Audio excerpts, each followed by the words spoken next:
ओम श्री गणेशाय नमः। श्री पुरुषोत्तम मास महात्म्य 7वां अध्याय। अधिमास को ऐश्वर्य प्राप्ति। सूत जी कहने लगे कि हे ऋषियों, जब विष्णु भगवान मलमास का अपार दुख कहकर चुपचाप आसन पर बैठ गए तो श्री कृष्ण ने विष्णु को जो गुप्त वचन कहे वह मैं तुमसे कहता हूँ। श्री पुरुषोत्तम बोले, हे विष्णु, आपने बहुत अच्छा किया जो मलमास का हाथ पकड़कर यहाँ पर ले आए। इससे लोक में महान कीर्ति पाओगे। जिसको तुमने स्वीकार किया उसको मैंने भी स्वीकार कर लिया। इसको मैं अपने समान ही करूँगा। गुण, कीर्ति, ऐश्वर्य, पराक्रम, भक्तों को वरदान, मेरे समान सभी गुण इसमें होंगे। जैसे मैं लोक में प्रसिद्ध हूँ वैसे ही यह भी पुरुषोत्तम नाम से विख्यात होगा। जो गुण मुझ में है वही मैंने इसको दिए। हे जनार्दन, तुम्हारी प्रसन्नता के लिए मैंने अपने सभी गुण इसको दे दिए। यह पुरुषोत्तम के नाम से जगत में विख्यात होगा और मेरे समान होकर सब मासों का स्वामी होगा।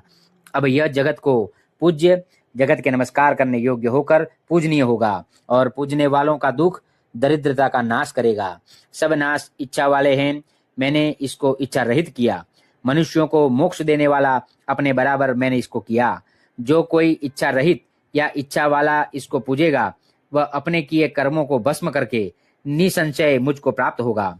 हे गरुड़ ध्वज, महाभाग्यशाली यति, ब्रह्मचारी महात्मा, निराहारी भी मेरे परम स्थान को प्राप्त नहीं होते हैं, परंतु पुरुषोत्तम के भक्त मास भर में जन्म मृत्यु से रहित हो बिना परिश्रम के ही हरि के पद को पा सकते हैं। सब साधनों में श्रेष्ठ, सब काम तथा अर्थ का देने वाला यह पुरुषोत्तम मास स्वाध्याय योग्य है। जैसे हल से बोए हुए बीज करोड़ों गुना बढ़ते हैं वैसे ही पुरुषोत्तम मास में किया हुआ पुण्य कोटि गुना बढ़ता है। कोई चतुर्मास के व्रत यज्ञों द्वारा स्वर्ग में जाकर वहां के भोगों को भोग कर फिर इस पृथ्वी में आते हैं, किंतु जो पुरुषोत्तम का आदर से विधि पूर्वक सेवन करता है वह अपने कुल का उद्धार करके मुझको ही प्राप्त होगा। जो महा अज्ञानी मनुष्य इस मास में जब दानादि नहीं करते और अच्छे कर्म नहीं करते, देव तीर्थ तथा ब्राह्मण से वैर करते हैं, वे दुष्ट भाग्य वाले दूसरे के भाग्य पर जीने वाले हैं। उनको खरगोश के सिंह के समान स्वप्न में भी सुख नहीं होगा। जब मूढ़ मनुष्य मेरे प्रिय मलमास का तिरस्कार करेंगे और जो धर्म का आचरण नहीं करेंगे वे सदैव नरक के गामी होंगे। जो पुरुषोत्तम के निमित्त 3-3 वर्ष में धर्म का आचरण नहीं करते वह कुंभी पाकादि नरकों में पड़ते हैं। जो अज्ञानी पुरुष स्त्री, पुत्र, पौत्र आदि के बंधन में फंसा रहता है वह अज्ञानी दुख रूपी दावानल में पड़ा रहता है।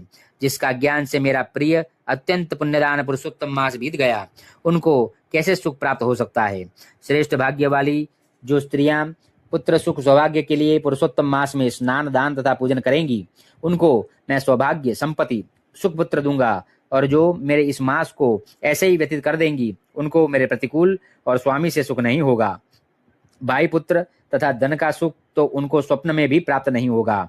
अतः सब मनुष्यों को मेरे इस मास में स्नान, पूजा, जपादि करना, विशेष करके अपनी शक्ति के अनुसार दान करना चाहिए। जिसने भक्ति और श्रद्धा से पुरुषोत्तम मास में मेरी पूजा की वह धन तथा पुत्र का सुख भोग कर अंत में मेरे गोलोक में वास करेगा। मेरी आज्ञा से सभी मनुष्य मलमास को पूजेंगे। मैंने सब मासों में उत्तम इसको किया है, इसलिए हे रमापते, तुम चिंता छोड़कर पुरुषोत्तम मास को लेकर बैकुंठ को जाओ। इति श्री पुरुषोत्तम मास महात्म्य 7वां अध्याय समाप्त।